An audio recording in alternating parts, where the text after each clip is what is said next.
Hello guys, welcome back our channel Pooja Amal. അപ്പോൾ ഞങ്ങളുടെ next video love story part 2 ആണ്. അപ്പോൾ ഞങ്ങൾ നേരത്തെ ലവ് സ്റ്റോറി പാർട്ട് 1 ഞങ്ങൾ പറഞ്ഞു നിർത്തിയിരുന്നത് ഞാൻ ചൂട്ടൻ്റെ അമ്മയെ കണ്ട് എന്ന് അതിവിടെ വരെയാണ്. അതിന്റെ കണ്ടിന്യൂഷനാണ് ഈ വീഡിയോയിൽ ഞങ്ങൾ പറയാൻ. പിന്നെ അതിൻ്റെ കൂടെ പറയാൻ ഇപ്പം നമുക്ക് 30K ഫാമിലി ആയിട്ടുണ്ട്. സന്തോഷം, ഒത്തിരി സന്തോഷമുണ്ട്. ഞാൻ നല്ല ഹാപ്പിയാണ്. ഞങ്ങൾക്ക് അത്രയൊരു നല്ല സപ്പോർട്ട് തന്നതിന് എല്ലാവർക്കും ഇനി ഇതുപോലെ തന്നെ സപ്പോർട്ട് വേണം. ഞങ്ങൾ വീഡിയോസ് ഒക്കെ ചെയ്യാൻ ഇമ്പ്രൂവ് ആയി വരുന്നേ ഉള്ളൂ.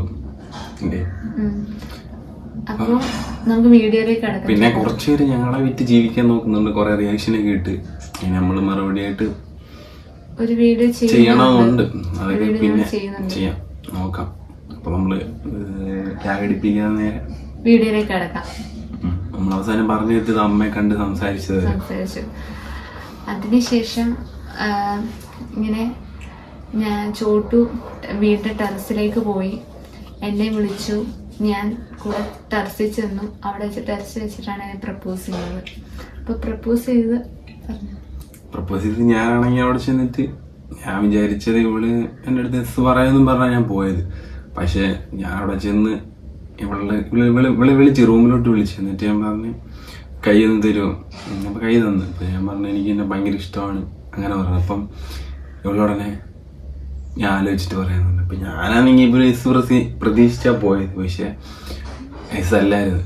അപ്പം ഞാൻ വെച്ചാൽ ഇതെന്തോ സംഭവം എന്നൊക്കെ പറഞ്ഞിട്ട് ഞാനിപ്പോൾ തന്നെ അങ്ങ് പോയി. അത് കഴിഞ്ഞ് പിന്നെ ഇവർ വീട്ടിൽ പിന്നെ കുഴപ്പമില്ലായിരുന്നു. എനിക്ക് പോസിറ്റീവായിട്ട് തന്നെ കിട്ടുന്നതായിരുന്നു ഒരു പ്രതീക്ഷ. അങ്ങനെ ഞാൻ ഇങ്ങനെ പോയപ്പം ഇവര് പോകാൻ നേരത്ത് ഇവര് പിന്നെ കുറച്ചൊരാളെ നിന്ന് സ്പെൻഡ് ചെയ്തിട്ട് ഇവര് പോയി. അപ്പം പോകാൻ നേരത്ത് ഒരു ടാറ്റയൊക്കെ തന്നിട്ടാണ് പോയത്. അപ്പൊ എനിക്കൊരു വിശ്വാസം ഉണ്ടായിരുന്നു എന്തായാലും എസ് ആയിരിക്കും. ഞാൻ അവൻ നമ്പറൊക്കെ എഴുതി കൊടുത്തായിരുന്നു.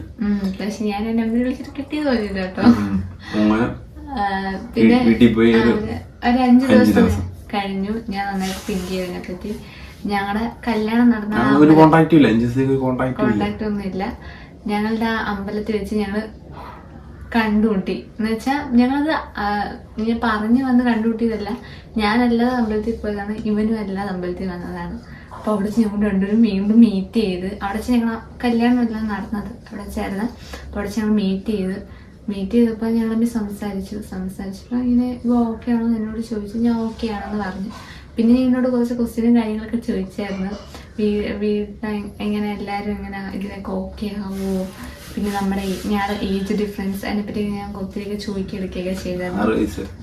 ആ ഒരു ഡിഫറൻസ് ഉണ്ടായിരുന്നു. അപ്പോൾ ഇവൻ പറഞ്ഞു അതൊന്നും പ്രശ്നമല്ല, പിന്നെ ഏജ് ഇതിനൊരു പ്രശ്നമല്ലല്ലോ, ഇഷ്ടമാണെങ്കിൽ ഓക്കെ എന്ന് പറഞ്ഞാൽ നമുക്ക് മുന്നോട്ട് പോകാം അങ്ങനെയൊക്കെ പറഞ്ഞു. ഞാനിപ്പോൾ ഓക്കെ ഇഷ്ടമാണെന്നൊക്കെ പറഞ്ഞ് ഞാൻ പിന്നെ അവിടുന്ന് പിന്നെ പോയി. പിന്നെ ഞങ്ങളുടെ ഇഷ്ടത്തിലാണല്ലോ. പിന്നെ ഞങ്ങൾ എൻ്റെ സ്കൂളിൻ്റെ അടുത്ത് തന്നെ കാണാനൊക്കെ വരുമായിരുന്നു. ഞാൻ വിളിക്കുമ്പോൾ എന്നെ കാണാൻ പറ്റും. ഞങ്ങൾ മിണ്ടും സംസാരിക്കും. അങ്ങനെയൊക്കെ നല്ല രീതിക്ക് മുന്നോട്ട് പോയിക്കൊണ്ടിരിക്കുകയായിരുന്നു. അപ്പം December 18 ഇവൻ്റെ ബർത്ത്ഡേ. അങ്ങനെ ആ ദിവസം വന്നു.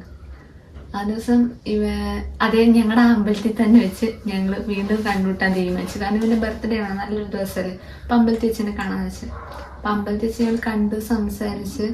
അപ്പം ഞാൻ തിരിച്ച് വരാൻ വേണ്ടി വീട്ടിലോട്ട് പിന്നെ നടന്നു വരും. അപ്പം എൻ്റെ വീടിൻ്റെ അടുത്ത് അമ്പലം. ഞാൻ വീട്ടിലോട്ട് ഇങ്ങനെ നടന്നു വരാൻ നിർത്തി. ഇവൻ വണ്ടിക്കകത്ത് എൻ്റെ പുറകെ വന്നിട്ട് നീ മിഠായി തന്നു, ബർത്ത്ഡേയുടെ ചോക്ലേറ്റ് തന്നു. അപ്പം ഞാൻ ചോക്ലേറ്റ് വാങ്ങിയപ്പോൾ ഇവനങ്ങ് പോയപ്പം എൻ്റെ എതിരെ ഒരു ഓട്ടോ വന്നു. എൻ്റെ അച്ഛൻ്റെ ഫ്രണ്ടായിരുന്നു. ഒരു ഓട്ടോ വന്നു. ആൾ കണ്ട്, ഞങ്ങളെ രണ്ടുപേരെയും കണ്ടപ്പം എന്നോട് ചോദിച്ചിങ്ങനെ അവൻ എന്തോ തന്നിട്ട് പോയെ എന്നൊക്കെ ചോദിച്ചു. അപ്പം ഞാൻ പറഞ്ഞു എൻ്റെ ഫ്രണ്ടാണ്, ബർത്ത്ഡേ ആയിട്ട് ചോക്ലേറ്റ് തന്നിട്ട് പോയതാ അങ്ങനെയൊക്കെ പറഞ്ഞു. അതിനൊന്നും പറയാൻ പറ്റത്തില്ലല്ലോ. പക്ഷെ അയാളാണെങ്കിൽ അത് എൻ്റെ വീട്ടിൽ ചെന്ന് പറഞ്ഞു.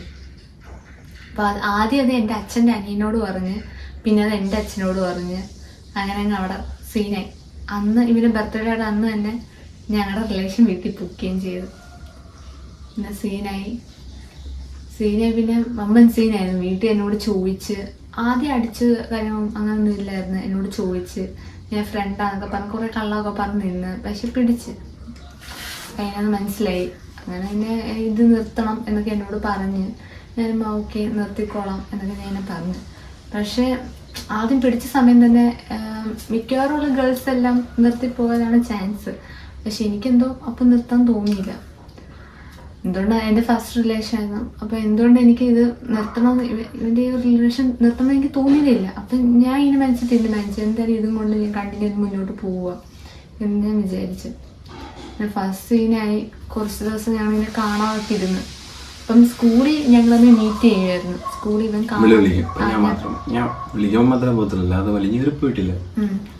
അപ്പൊ ഇന്ന് സ്കൂളിന്റെ അടുത്ത് തന്നെ കാണാൻ പറ്റും. അപ്പൊ ഞങ്ങൾ അവിടെ വെച്ച് സംസാരിക്കും. പക്ഷെ അത് എന്റെ വീട്ടുകാർക്ക് അറിയത്തില്ലായിരുന്നു. പിന്നീട് അത് ഇങ്ങനെ വീട്ടുകാർ അതും പിടിച്ച് സ്കൂളിന്റെ അടുത്ത് ഇങ്ങനെ വരുന്നുണ്ട് സംസാരിക്കുന്നുണ്ടെന്നൊക്കെ പറഞ്ഞു. എന്റെ അച്ഛൻ ഇവരെ പിടിക്കാനായിട്ട് ആ വഴിയൊക്കെ വരെയൊക്കെ ചെയ്ത്. പക്ഷെ ഇവനെ കിട്ടിയില്ല. അപ്പോഴത്തേക്ക് അവിടുന്ന് ഇട്ടങ്ങ് പോകും.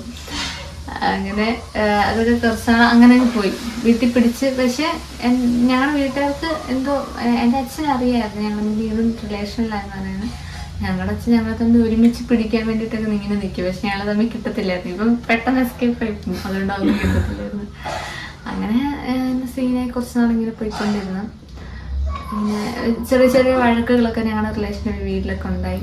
അങ്ങനെ പിന്നെ ഞാൻ ഒരു വീടിന്റെ ഫ്രണ്ടിൽ കൂടെ കിടന്നു കറക്കോ രാവിലെ വൈകിട്ടും ട്യൂഷൻ ഉണ്ടായിരുന്നു. ട്യൂഷൻ വന്ന ടൈമിൽ ഞാനും പോകും. ആ ടൈമിൽ എന്നെ കാണാൻ അങ്ങനെ കറങ്ങി ഒരു വീട്ടുകാർക്ക് മനസ്സിലായി. അങ്ങനെ പറഞ്ഞ അച്ഛനും അച്ഛൻ്റെ അനിയനും കൂടെ എന്നെ കുറെ അടുത്ത് വെച്ച് ട്രാപ്പ് ചെയ്യാൻ നോക്കി. പക്ഷെ കിട്ടിയില്ല. കുറെ അടുത്ത് വെച്ച് വണ്ടിയൊക്കെ ക്രോസ് ഇട്ടിട്ടുണ്ട് റോഡിലേക്ക്. അപ്പൊ ഞാൻ അവിടെ നിന്ന് എസ്കേപ്പ് ഇട്ടങ്ങ് പോകും. അങ്ങനെ അങ്ങനെ അച്ഛനും അനിയനും കൂടെ എന്നെ ഇങ്ങനെ ഞങ്ങളുടെ വീടിൻ്റെ അവിടെ ജംഗ്ഷനിൽ ഇങ്ങനെ എന്നെ വിരട്ടാൻ എന്ന രീതിയിൽ വന്ന് അവരടിക്കാനൊക്കെ വന്നു. അത് ഭയങ്കര പ്രശ്നമായി. അത് ഭയങ്കര സീനായി. അപ്പം ഞാൻ വിചാരിച്ചു അതോടെ ഇവിടെ എന്നെ ഇട്ടിട്ട് പോകുന്നു. കാരണം വീട്ടിൽ പറഞ്ഞ എത്ര സീനായില്ല. അപ്പൊ ഞാൻ വിചാരിച്ചു അതോടെ ഇവിടെ എന്നെ ഇട്ടിട്ട് പോകുന്നു. ഇവിടെ വന്ന് പ്രശ്നം ഉണ്ടാക്കി അച്ഛനും അനിയനോട്. അപ്പൊ ഞാൻ വിചാരിച്ചു ഇവിടെ എന്നെ ഇട്ടിട്ട് പോയെന്ന്. കാരണം ഇത്ര സീനായി കഴിഞ്ഞാൽ ഉറപ്പായിട്ടും പോകുമല്ലോ. അപ്പൊ ഞാൻ പിന്നെ എന്റെ ചേട്ടനൊക്കെ അവിടെ അവരുടെ വീട്ടിൽ പോയായിരുന്നു. എന്റെ വീട്ടിൽ സംസാരിക്കാൻ ചേട്ടന്റെ കുറച്ച് ഫ്രണ്ട്സ് എല്ലാം ഇവിടെ വന്നായിരുന്നു. അങ്ങനെ എന്റെ വീട്ടുകാരോട് സംസാരിച്ച് എന്റെ വീട്ടുകാർ പറഞ്ഞു നിങ്ങളെ അനിയനാണെങ്കിൽ എന്റെ മോളുടെ പുറകെ വരരുത്, അവനോട് പറഞ്ഞ നിർത്തിക്കോ എന്നൊക്കെ പറഞ്ഞു.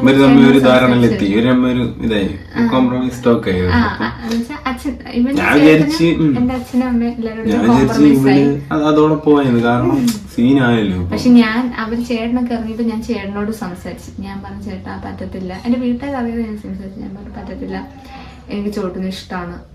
ഞാനിവിടെ പോയെന്നൊക്കെ പറഞ്ഞ് ഫ്രീ ഫയർ ഒക്കെ എടുത്ത് കളിച്ചോണ്ടിരിക്കും. പിന്നെ പോയി ഇനി എന്താ ചെയ്യാൻ, ആകെ ഒന്ന് സെറ്റായി വന്ന സമയത്തേക്ക് സീനായി പോയി. ഇത്ര വലിയ സീനായപ്പോ പോവല്ലോ ഞാൻ വിചാരിക്കുന്നു. പക്ഷെ ഒരു 12 മണിയൊക്കെ ആയപ്പോ ചേട്ടനൊക്കെ വന്ന് പറഞ്ഞ് എടാ അവള് ഓക്കെ, അവളിപ്പോഴും നിന്നെ തന്നെ വേണമെന്നാ പറയുന്നത്. ഓക്കെ അപ്പൊ ഞാൻ പിന്നെ എനിക്ക് സമാധാനം. ഞാൻ പിന്നെ അവിടെ ചെയ്ത് സന്തോഷിച്ച് ഞാൻ നേരെ വീട്ടിൽ വന്ന് പിന്നെ ഞങ്ങളിങ്ങനെ വെയിറ്റ് ചെയ്ത് നിന്നേ ഒരു അവസരം ഇങ്ങനെ കിട്ടാൻ വേണ്ടി. ഇപ്പൊ ഇവിടെ ഇങ്ങനെ പറയാം സ്കൂളിൽ വരാനൊക്കെ പറയും.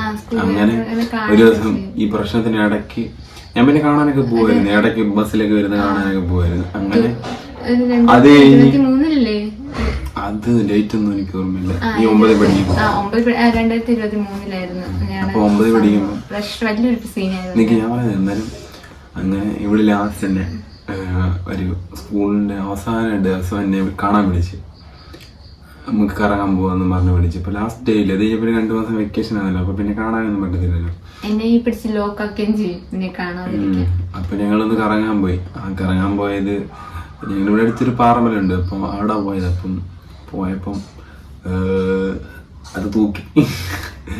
ഇവിടെ സ്കൂളിൽ കയറിയില്ല എന്ന് പറഞ്ഞ് തൂക്കി. അങ്ങനെ ഞങ്ങളെ അങ്ങനെ പോലീസ് തിരക്കേക്ക് വന്നു. പോലീസ്, വീട്ടുകാര്, പിന്നെ സാറും അങ്ങനത്തെ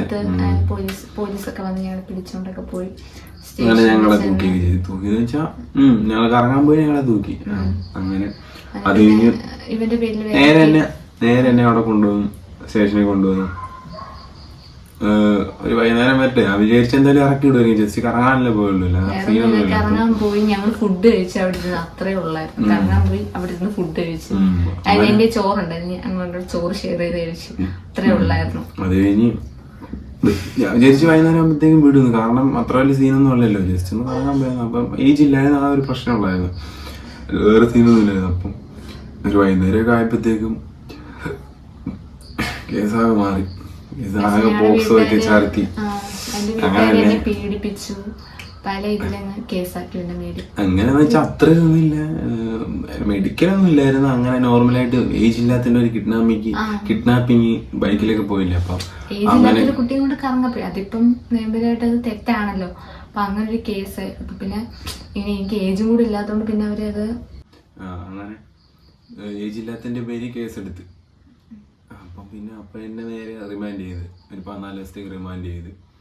അപ്പം ഞാനാണെങ്കിൽ വിചാരിച്ച് അവരോട് കുഴപ്പമൊന്നും ഇല്ലാന്നൊക്കെ പറയുന്നത്. അങ്ങനെ 14 ദിവസം കഴിഞ്ഞ് പിന്നെ ഞാൻ പിന്നെ ദിവസം കൂടി ഒരു 25 ദിവസം ഞാൻ ജയിലിൽ. 25 ദിവസം കഴിഞ്ഞ് എനിക്ക് ജാമ്യം കിട്ടിയത്. കാരണം അവിടെ ചെന്നപ്പോൾ കുറേ പേര് പറഞ്ഞു ഇങ്ങനെ പോക്സോ കേസിന് ജാമ്യം 3 മാസം കഴിയാതെ കിട്ടത്തില്ല എന്നൊക്കെ പറഞ്ഞു. അപ്പോൾ ഞാൻ പറഞ്ഞു ചേട്ടാ എൻ്റെ അങ്ങനെയുള്ള കേസല്ല, ജസ്റ്റ് കറങ്ങാൻ പോയതേ ഉള്ളൂ, അവരെനിക്ക് ഒരു പണിഷ്മെൻ്റ് ആയിട്ട് തന്നത് അങ്ങനെയൊക്കെ പറഞ്ഞു.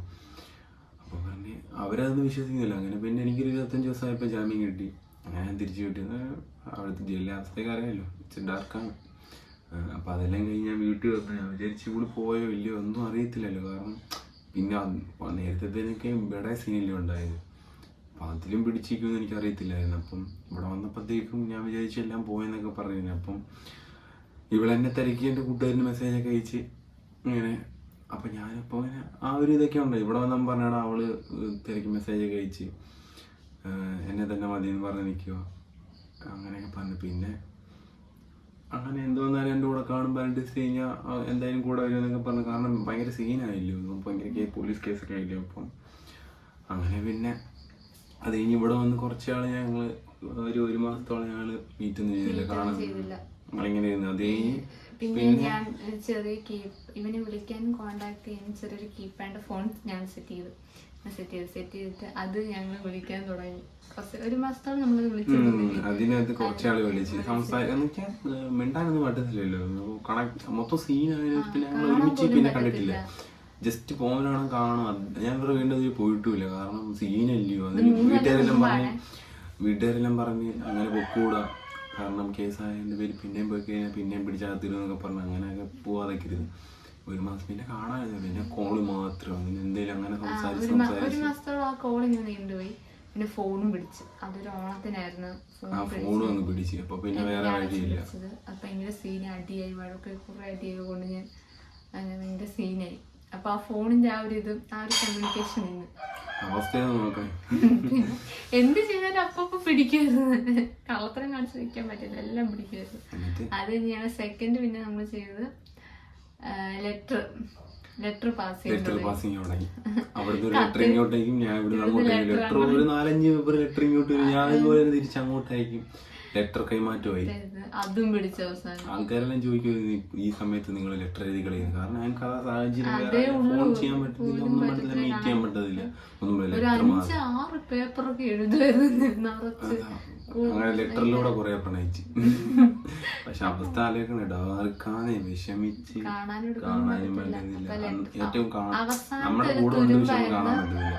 ലെറ്റർ എഴുത്ത്, ആ ലെറ്ററെല്ലാം ഞാൻ എഴുതിയ ലെറ്ററെല്ലാം എല്ലാം ഇപ്പോഴും ഞങ്ങളുടെ കയ്യിലുണ്ട്. എല്ലാ ലെറ്ററും കാര്യങ്ങളും എല്ലാം ഉണ്ട്. ഞങ്ങൾ എഴുതി പ്രണയിച്ച സമയത്ത് ഞങ്ങൾ കൈമാറിയതും എഴുതിയതെല്ലാം ഇപ്പൊ ഷോട്ടിൻ്റെ ഉണ്ട്. എൻ്റെ കയ്യിലുള്ളതൊന്നും ഇല്ല, അതൊക്കെ വീട്ടിൽ തൂക്കി അതൊന്നുമില്ല. അപ്പം അതൊക്കെ ഇപ്പം ഇത് പെട്ടെന്ന് പറയുമ്പോ ഇത് സത്യം പറഞ്ഞ വർഷം ഒരു വർഷമായപ്പോ അല്ല, ഒരു 2-3 മാസമായപ്പോ ഞങ്ങളുടെ റിലേഷൻ പോയി.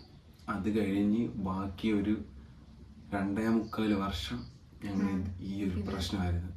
ഞാൻ ആകെ ഞങ്ങള് ഒരു 2-3 മാസത്തിനുള്ളിൽ 2 മാസം വരെ ഞങ്ങൾ പ്രണയിച്ചുള്ളൂ. സത്യം പറഞ്ഞാൽ അടുത്ത് കണ്ട് സംസാരിച്ചിട്ടേ ഉള്ളൂ. അതിനുശേഷം പിന്നെ ഈ 2.25 വർഷം പ്രശ്നങ്ങളും ലെറ്ററും പിന്നെ കോള് അങ്ങനെയുള്ള കാര്യം. കോളൊക്കെ അത് കുറച്ചാളുള്ളായിരുന്നു, പിന്നെ ലെറ്ററും പിന്നെ വിവരങ്ങളല്ലാതെ ഇങ്ങനെ പാസിങ് അങ്ങനെയുള്ള ഡയറക്റ്റ് കണക്ഷൻ ഡയറക്റ്റ് കണക്ഷൻ ഉണ്ടായിരുന്നു. ഭയങ്കര ടാസ്ക് ആയിരുന്നു. അതുകൊണ്ടൊക്കെയാണ് ഞങ്ങള് ഒട്ടും പിടിച്ചിരിക്കാൻ പറ്റാത്തുണ്ടെങ്കിൽ തന്നെ ഞങ്ങള് ഇങ്ങനൊരു തീരുമാനം എടുത്തു. പിന്നെ ഞാൻ ഇടയ്ക്ക് ഇവനെ വിളിക്കുമ്പോൾ പറഞ്ഞു, എടാ ഞാൻ പഠിക്കട്ടെ, പഠിച്ചു കഴിഞ്ഞ് എനിക്ക് ജോലിയൊക്കെ ആകുമ്പോൾ ഞാൻ ഇറങ്ങി വരാം എന്നൊക്കെ ഇങ്ങനെ പറഞ്ഞു. പ്ലസ് 2 കഴിഞ്ഞ് വരാന്ന് പറഞ്ഞു തന്നെ. പിന്നെ അത് മാറി കോളേജായി. അപ്പൊ ഞാനിങ്ങനെ വിചാരിച്ചു ഈ പണി പാടുവോ, തേക്കുമെന്നല്ല, ഇനി എനിക്കും ഏജ് ആയില്ലല്ലോ. അപ്പൊ ഈ കുറെ കഴിയുമ്പോ വേണ്ടെന്നൊക്കെ പറഞ്ഞാൽ നമ്മൾ ഇത്രയും കാത്തിരുന്ന് വെറുതെ ആകത്തില്ല. അപ്പൊ അങ്ങനെയൊക്കെ ഭയങ്കര സിറ്റുവേഷനൊക്കെ ആയിരുന്നു, സീനായിരുന്നു. അങ്ങനെ ഇങ്ങനെ പറഞ്ഞിട്ട് അവസാനം ഞാൻ പറഞ്ഞു, ഏട്ടാ ഞാൻ കോളേജ് വെക്കാണ്ട് പഠിച്ച് എൻ്റെ ഒരു സ്റ്റാൻഡിൽ നിന്നിട്ട് ഞാൻ വരാം. അപ്പൊ ഇവരും പറഞ്ഞു ഓക്കെ അതാവട്ടെ എന്ന് വിചാരിച്ചു. എല്ലാം നമ്മളതല്ലേ പറയാൻ പറ്റില്ല, ഇറങ്ങി ഇപ്പൊ ഇങ്ങനെ ഇങ്ങനെ ഒന്നും പറയത്തില്ല. ഞാൻ ആദ്യം പറയടാ പ്ലസ് 2 കഴിഞ്ഞ് വരാം, പിന്നെ ഞാൻ കോളേജ് ഒക്കെ ഇങ്ങനെ മാറ്റി മാറ്റി ഞാൻ ഇങ്ങനെ പറയായിരുന്നു. ഓരോരോ സാഹചര്യം വീട്ടിലെ വഴക്കും പ്രശ്നം വെച്ചാൽ ഓരോരോ സാഹചര്യം വെച്ച് ഞാൻ ഇങ്ങനെ പറയായിരുന്നു. 2.25 വർഷത്തെ വഴക്കും പ്രശ്നവും കേസ് പോലീസ് സ്റ്റേഷൻ ഭയങ്കര കേസിൽ ഒരു വർഷം എടുത്ത് തീരാൻ. ഒരു വർഷം കൊണ്ട് അത് ക്ലോസ് ആയി. പിന്നെ അതിനുശേഷം പിന്നെ നമ്മളെന്താ ഞാൻ പിന്നെ പ്ലസ് 10th ആയി. അതിന്റെ ഇടയ്ക്ക് പ്രശ്നങ്ങൾ തന്നെ. 10th കഴിഞ്ഞപ്പം എന്നെ ഇവിടെ നിന്ന് അടുത്തുനിന്ന് പഠിപ്പിച്ചത് കുറച്ച് ദൂരെ എന്നെ ഹോസ്റ്റലിലാക്കി. +1 ഞാൻ ഹോസ്റ്റലിലായിരുന്നു. 10th കഴിഞ്ഞപ്പോഴത്തേക്കും കേസ് ക്ലോസ് ആയി. പിന്നെ +1 ഹോസ്റ്റലിൽ പോയി. അപ്പോഴും ഒരു കോണ്ടാക്ട് വലുതായിട്ട് കാര്യങ്ങൾ ദൂരത്തേക്ക് മാറ്റി കാണാതിരിക്കണം ദൂരത്തിന്. അങ്ങനെ +2 കഴിഞ്ഞ് പിന്നെ +1 കഴിഞ്ഞ് ആരെങ്കിലും ഒക്കെ വിട്ട് വിവരങ്ങൾ അറിയാം, അതൊക്കെ പറ്റും, അല്ലാതൊന്നും ഒരു പരിപാടി. അപ്പൊ +1 വെക്കേഷൻ. പക്ഷെ ഞങ്ങൾ രണ്ടുപേരുടെ മനസ്സിൽ ഇഷ്ടമാണ് എന്നാലും ഒരു വിശ്വാസമുണ്ട്. കാരണം കൊടുത്ത വാക്ക് എന്തുവന്നാലും ജയിലിൽ പോയപ്പോഴും ഞാൻ ഇങ്ങനെ പറഞ്ഞായിരുന്നു ഇവനോട്, സ്റ്റേഷനിൽ വെച്ചാൽ അവർ സെല്ലാക്കിയപ്പോൾ ഞാൻ പറഞ്ഞു എന്ത് വന്നാലും തിരിച്ച് പോകത്തില്ല, ഇത്ര നാൾ വേണമെങ്കിൽ വെയിറ്റ് ചെയ്യാം. ആ ഒരു വിശ്വാസം ഞങ്ങൾ രണ്ടുപേർക്കും ഉണ്ടായിരുന്നു. അതിലാണ് ഇത്ര അങ്ങനെ പിടിച്ചിരുന്നത്, ഇത്ര നാളായിട്ട്. അല്ലെങ്കിൽ വേറെ റിലേഷനൊക്കെ ആണെങ്കിൽ ഇത്ര നാളെ കാണാതിരിക്കുമ്പോഴത്തേക്ക് എന്തെങ്കിലുമൊക്കെ വേറെ ഇതൊക്കെ വന്ന് അങ്ങനെയൊക്കെ പോകാൻ ഞാൻ ഇഷ്ടം പോലെ. ഈ 3 കൊല്ലത്തിൻ്റെ ഇടയിൽ തന്നെ 3 കൊല്ലം തന്നെ ഞാൻ കുറെ അനുഭവിച്ച് ഏതൊരു പെണ്ണും മാക്സിമം തേച്ചിട്ട് പോകാനൊക്കെ ഇത് കാണും. പക്ഷെ എനിക്ക് എന്തോ അങ്ങനെ തോന്നിയില്ല. എനിക്ക് വേണ്ടി എന്നെ നന്നായിട്ട് സ്നേഹിച്ച് 3 കൊല്ലം എനിക്ക് വേണ്ടി നിന്നവൻ. അപ്പം അവന് വേണ്ടി ഞാൻ നിന്ന്. ആ ഒരു ട്രസ്റ്റ് അങ്ങോട്ടും ഇങ്ങോട്ടും ഉണ്ടായിരുന്നു. +1 ഹോസ്റ്റലിൽ പോയപ്പോഴും ഞങ്ങൾ എന്നിട്ട് കാണാനെടുക്കുക ഒന്നും ഇല്ലായിരുന്നു. 2.25 വർഷം അടുത്ത് ശരിക്കും കണ്ടിട്ടില്ല. പോകുമ്പോഴാണ് ഇടയ്ക്കൊക്കെ കാണുവാണെങ്കിൽ ജസ്റ്റ് മിന്നെ പോലും കോൺഫിഡൻസ് ആയിട്ട് കണ്ടാലേ ഉള്ളൂ. അതും വണ്ടിക്കകത്ത് ഇങ്ങനെ അങ്ങ് പാസ് ചെയ്തു. എന്റെ കൂടെ എന്റെ വീട്ടുകാരാണ് അങ്ങനെയൊക്കെ ഉള്ളൂ. ഒരു അപരിചിതരെ പോലെ ഇങ്ങനെ പോയിട്ടുണ്ട്. നമ്മുടെയാണ് പക്ഷേ അപരിചിതരെ പോലെ അനുഭവിക്കണം മക്കളെ. അങ്ങനെ അതൊക്കെ കഴിഞ്ഞ് +1 വെക്കേഷൻ. അതുകൊണ്ടൊക്കെ തന്നെയാണ് ഞങ്ങൾ ഇപ്പം ഒരുമിക്കാൻ തീരുമാനിച്ചത്. കാരണം ഇനി മുന്നോട്ട് കഴിഞ്ഞാൽ ആകെ എനിക്ക് എന്തെങ്കിലുമൊക്കെ പറ്റും. ഡിപ്രഷനായി എന്തെങ്കിലുമൊക്കെ എന്താ പറയുന്നത്, ഞാനൊക്കെ ഫുള്ള് ഇതായിരുന്നു, പോയി എന്റെയൊക്കെ മൈൻഡ് ഫുള്ള് കട്ടായിരുന്നു. അതിന് +1 വെക്കേഷൻ വന്ന് വെക്കേഷൻ അപ്പൊ ഞാൻ എൻ്റെ അമ്മയുടെ വീട്ടിൽ പോയി. അമ്മയുടെ വീട്ടിൽ കൊണ്ടുപോയി. ഇവിടെ നിർത്തി ഇവൻ കാണുമെന്ന് പേടിച്ച് ഞാൻ അമ്മയുടെ വീട്ടിൽ കൊണ്ടുപോയി നിർത്തി. അമ്മയുടെ വീട്ടിൽ കൊണ്ടുവന്ന് നിർത്തി. ഞങ്ങളുടെ അമ്പലത്തിൽ ഒരു ഉത്സവമായിരുന്നു. ഞങ്ങളുടെ അമ്പലത്തിൽ ഒരു ഉത്സവമായിരുന്നു. ഞാൻ ഉത്സവത്തിന്റെ ഇങ്ങനെ നടക്കുമായിരുന്നു. കാരണം നോക്കിയിട്ട് കാര്യമില്ലല്ലോ. കാരണം എന്താവുന്ന ഒരു പ്രതീക്ഷയില്ല. നമ്മള് ഇങ്ങനെ നിന്ന് കഴിഞ്ഞാൽ നമുക്കില്ലാതായി പോകുന്നുണ്ട്. ഞാൻ പിന്നെ അപ്പൊ ആ ഉത്സവത്തിന്റെ മൂഡിലോട്ട് മാറി. എന്ന് വെച്ചാൽ കാരണം ഞാൻ ഫുള്ള് വീട്ടിലൊക്കെ തന്നെ എല്ലാവർക്കും അറിയാം, ആകെ ഞാൻ തളർന്നു നിന്നേ. പിന്നെ അപ്പൊ ഞങ്ങളിപ്പോ അവിടെ ഉത്സവത്തിന് വന്ന്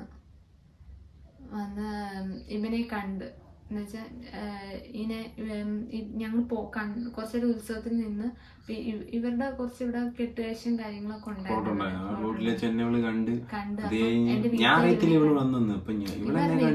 ഇവൻ ആ ഫ്ലോട്ടിന്റെ അടുത്തേക്കോ ഞാൻ ഇവന്റെ അടുത്ത് നിന്ന് കുറെ ദൂരെ നിൽക്കുക. അപ്പൊ എനിക്ക് ഇവനെ കാണാൻ പറ്റുമായിരുന്നു. അപ്പം ഇവള് കണ്ട് എന്നിട്ട് ഞാൻ കണ്ടില്ല. അപ്പം അത് കഴിഞ്ഞ് എന്റെ വീട്ടുകാർ അപ്പഴേ എന്നെ അവിടെ നിന്ന് മാറ്റി. ഇവൻ കാണാതിരിക്കാൻ അവിടെ നിന്ന് മാറ്റി. നേരെ ഇവിടെ പിന്നെ ഇവരുടെ ഓട്ടോ, ഞാൻ അപ്പം ഈ ഫ്ലോട്ടിൽ മേളിലായിരുന്നു. അപ്പൊ ഇങ്ങനെ ഫ്ലോട്ട് പോയപ്പോ ഇവർ അച്ഛൻ്റെ ഓട്ടോ ഉണ്ട്. ഈ ഓട്ടോക്കകത്ത് ആ ഓട്ടോയില് അപ്പൊ എനിക്ക് തോന്നി ഇവളെ എന്തായാലും കൊണ്ടുവരത്തില്ല. കാരണം ഇത്ര സീനായിരിക്കും ഇവളെ കൊണ്ടുവരത്തില്ല. ഞാൻ വെച്ചവളെ അച്ഛനല്ലാതാണ് വന്നായിരിക്കുന്നത്. പക്ഷെ ഞാൻ ഓട്ടോ ഉണ്ട്. അത് കുറച്ചൊക്കെ പോയപ്പോ എൻ്റെ കൂട്ടുകാരുണ്ട്, ഈ സായിപ്പ് എന്ന് പറയുന്നത്. അവനാണെങ്കിൽ ഇങ്ങനെ അവൻ കണ്ടു ഇവളെ. അന്നേരം ഇവള് അവൻ്റെ അടുത്ത് പറഞ്ഞ് ഞാനെന്ത് ചെയ്യും തിരക്കി. അങ്ങനെ അവൻ എൻ്റെ അടുത്ത് ഓടി വന്ന് പറഞ്ഞു, എടാ ഇങ്ങനെ അവന് വിളിച്ച് പറയാൻ പറ്റത്തില്ല. അപ്പൊ അവനിങ്ങനെ എന്റെ പേരിങ്ങനെ PO ഇങ്ങനെ പറഞ്ഞു. അപ്പോഴേ എനിക്ക് മനസ്സിലായി PO എന്ന് പറഞ്ഞ. അപ്പോഴേ ഞാൻ വണ്ടി ചാടി ഇറങ്ങി ഈ ഓട്ടോയുടെ കാര്യത്തിൽ ഈ മനസ്സിൽ അപ്പോഴേ കണക്ട് ആയി. കാരണം ഓട്ടോ അപ്പൊ ഇവര് വന്നതാണ്.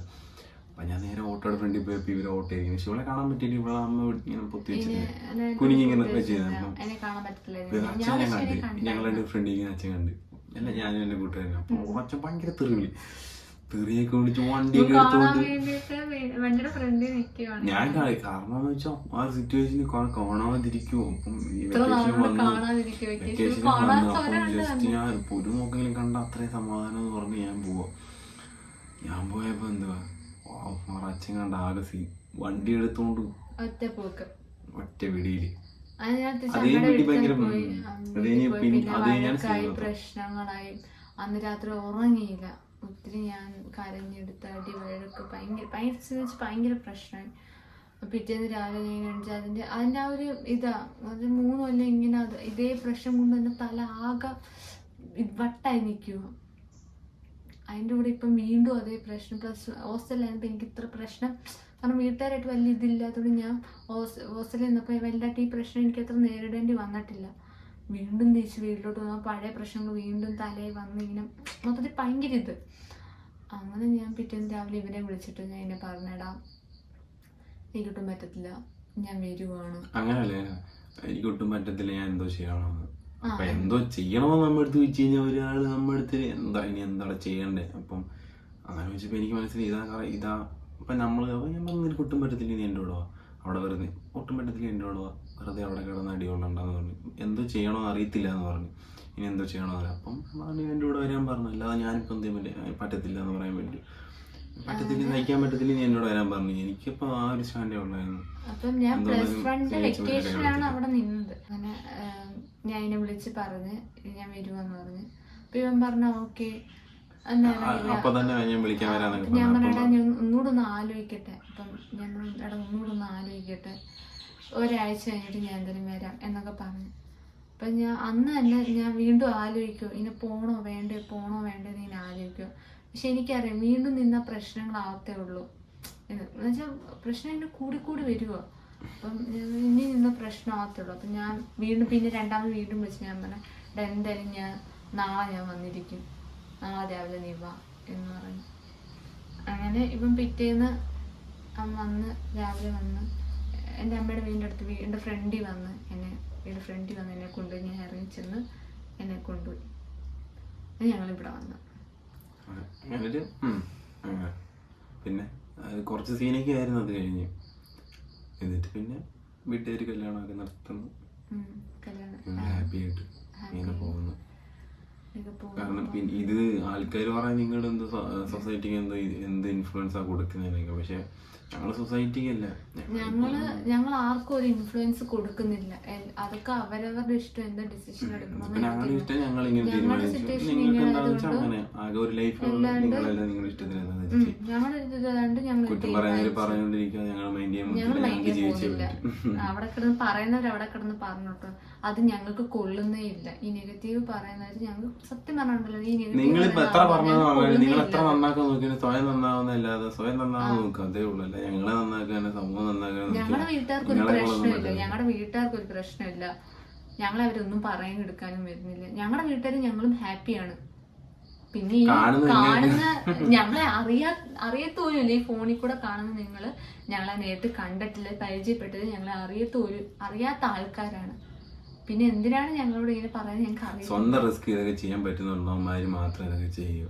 അല്ലാതെ ഇപ്പം പറയാനാണെങ്കിൽ ഞാനിവിടെ നോക്കുന്നുണ്ട്, ഞങ്ങളെ സ്നേഹിച്ചിട്ട് ഇവിടെ കൊണ്ടുവന്ന് ഇവിടെ നോക്കുന്നുണ്ട്. അതിന് ധൈര്യമുള്ളവന്മാരും ഞാൻ പഠിക്കാൻ പോകുന്നുണ്ട്, ഇവ എന്നെ പഠിപ്പിക്കുന്നുണ്ട്, പഠിത്തം സ്റ്റോപ്പിയല്ല, ഇനി ഞാൻ മുന്നോട്ട് പഠിക്കും. ഈ റിയാക്ട് ചെയ്യുന്നവന്മാർക്ക് റിയാക്ട് ചെയ്യുന്ന കുറെ യൂട്യൂബേഴ്സ് ഉണ്ട്, അവന്മാർക്ക് എന്ത് ജോലിയൊന്നും പോലും അറിയത്തില്ല. അമ്മമാരെ കല്യാണം കഴിച്ചാണെന്ന് പോലും അറിയത്തില്ല. എനിക്കിപ്പോ ഞാൻ സ്വന്തമായിട്ട് ജോലിയുണ്ട്, ഇവളെ കല്യാണം കഴിച്ചു നോക്കുന്നുണ്ട്. ചുമ്മാ ഇവൻ ഒന്നെങ്കിൽ ഇവന് പണിയില്ലാത്ത ദിവസങ്ങളിലായിരിക്കും ഇവൻ വ്ലോഗ് എടുക്കുന്നത് ഇവിടെ ഇരുന്നിട്ട്. കഴിഞ്ഞ ദിവസം നമ്മളിട്ട് ഞാൻ സ്കൂളിൽ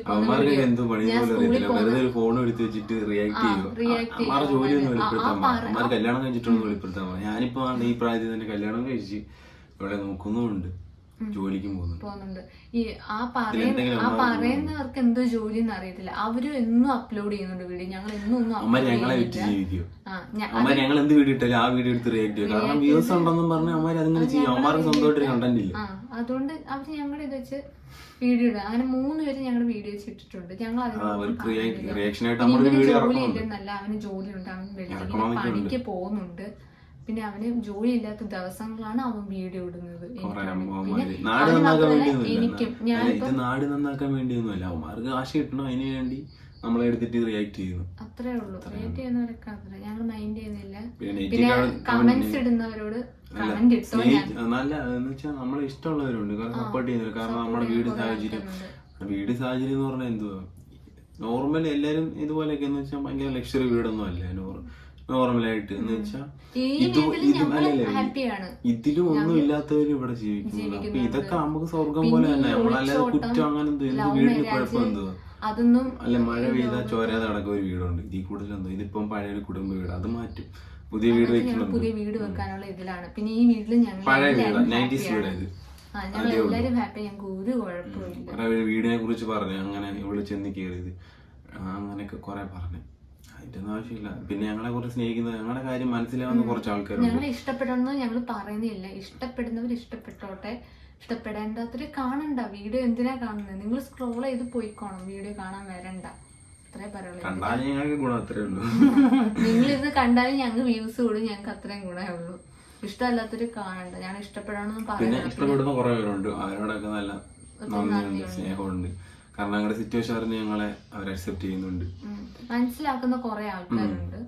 അവരാണ് ഈ 30K ഫാമിലി അവരാണ്. അപ്പം എല്ലാരും ഞങ്ങളെ സപ്പോർട്ട് ചെയ്ത് എടുക്കണം. നിങ്ങൾക്ക് ഇഷ്ടപ്പെടുവാണെങ്കിൽ നിങ്ങൾ സപ്പോർട്ട് എടുക്കുക. ഞങ്ങൾ ഇനിയും വീഡിയോസിലും കമന്റ് ചെയ്താൽ മതി ഇങ്ങനെയുള്ള വീഡിയോസ് ആണ് നിങ്ങൾ ഞങ്ങൾ പ്രതീക്ഷിക്കുന്നതെന്ന്. ഞങ്ങളിനി ചലഞ്ച് വീഡിയോ അങ്ങനെ കുറെ കാര്യങ്ങളൊക്കെ ആയിട്ട് വരുന്നുണ്ട്. അപ്പൊ ഞങ്ങളുടെ വീഡിയോസ് എല്ലാം ഇഷ്ടപ്പെടാൻ മാക്സിമം ഷെയർ ചെയ്യണം, ലൈക്ക് ചെയ്യണം, സബ്സ്ക്രൈബും ചെയ്യണം. കാരണം സ്റ്റോറി ഇപ്പൊ നമ്മൾ ഇത്ര ഇതായിട്ടാ പറഞ്ഞത്, കാരണം കുറെ ഉണ്ട്. അപ്പം ഞങ്ങൾക്കിപ്പോ 30K സബ്ബായില്ലേ, ഒത്തിരി താങ്ക്സ്, ഒത്തിരി നന്ദിയുണ്ട്. കുറെ പേര് ഇങ്ങനെ സപ്പോർട്ട് ചെയ്യുന്നുണ്ട്. ഞങ്ങൾക്ക് ഒത്തിരി സന്തോഷമുണ്ട്. ഇപ്പൊ ഞങ്ങൾ ഒത്തിരി പ്രതീക്ഷിച്ചല്ലേ ഇത്ര പെട്ടെന്ന് ഇങ്ങനെ ആവുന്നു. ഇത്ര പെട്ടെന്ന് സംഭവം ഞങ്ങൾ ഒട്ടും പ്രതീക്ഷിച്ചത്. പെട്ടെന്നാണ് കൂടിക്കൊണ്ടിരിക്കുന്നത്. നല്ല വ്യൂസ് ഒക്കെ കിട്ടും, 400K വ്യൂസും എല്ലാം 1 ലക്ഷം വ്യൂസ് കിട്ടുന്നുണ്ട്. പിന്നെ വീഡിയോസ് കണ്ടാൽ മാത്രം പോരാ, അതിനൊരു കമന്റ് ഇടണം. നിങ്ങൾക്ക് ഇപ്പൊ ഇഷ്ടപ്പെട്ടില്ല എന്ന് ഇട്ടോ, ഞങ്ങൾ ഒന്നും പറയത്തില്ല. നിങ്ങൾക്ക് ഇഷ്ടമുള്ള വീഡിയോസ് ആണെങ്കിൽ നിങ്ങൾ അതിന് കമന്റ് ഇടണം.